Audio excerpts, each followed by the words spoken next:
При этом в проработке находится еще и преференциальное соглашение с Индией, страной, проводящей суверенную внешнюю политику, надежным партнером, с рынком на 1,5 миллиарда человек и около 4 триллионов долларов ВВП. Первый раунд консультаций по тексту соглашения прошел месяц назад.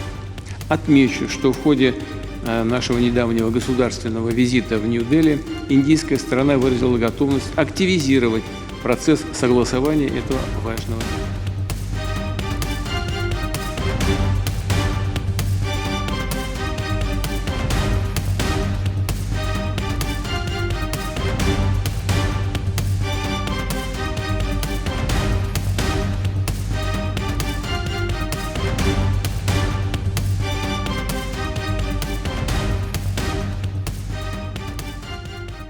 Last year, our bilateral trade turnover has grown by 12%, setting another record.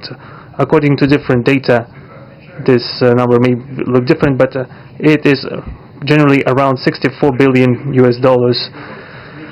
Currently, we are forecasting that the results of this year will remain at the same impressive level. At the same time, as I perceive it, we are up to the task of getting this number to the level of $100 billion.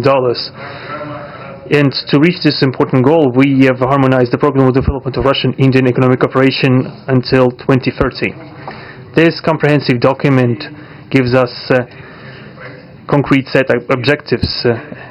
The Intergovernmental Commission, the ministries and different agencies of the economic bloc of both countries have set objectives to remove barriers hampering the goods flows and capitals, the implementation of joint projects and deep technology and innovation cooperation. And distinguished Prime Minister gave us a whole list of challenges that deserve the most attentive focus of our government. We will do that. The growth of Russian-Indian commercial links would be helped by the creation of a free trade zone between India and the Eurasian Economic Union. We are already conducting work on the corresponding agreements. और मैंने 2030 तक द्विपक्षीय व्यापार को $100 billion का उस लक्ष्य को पार करने का हमने निर्धार किया था।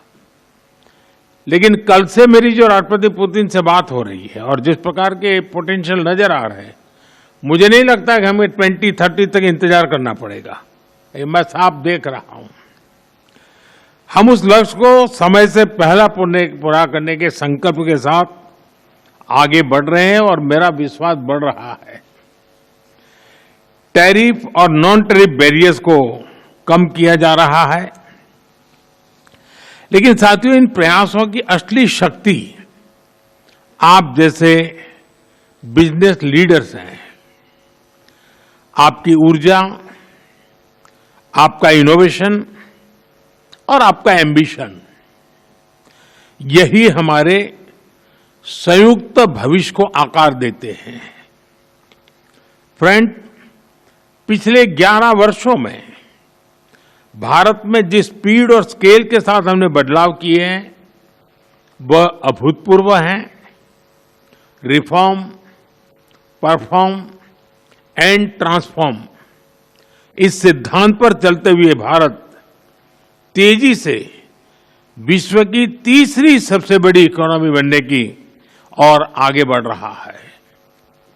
और 11 वर्षों की इस रिफॉर्म यात्रा में हम न थके हैं, हम न रुके हैं।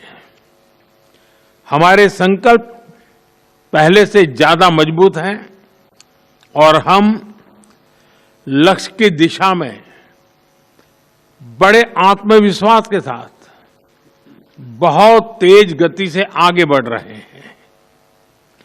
जीएसटी में नेक्स्ट जनरेशन रिफॉर्म और कंप्लायंसेस में कटौती, ऐसे कदम उठाए गए हैं ताकि ईज ऑफ डूइंग बिजनेस को बढ़ावा मिले।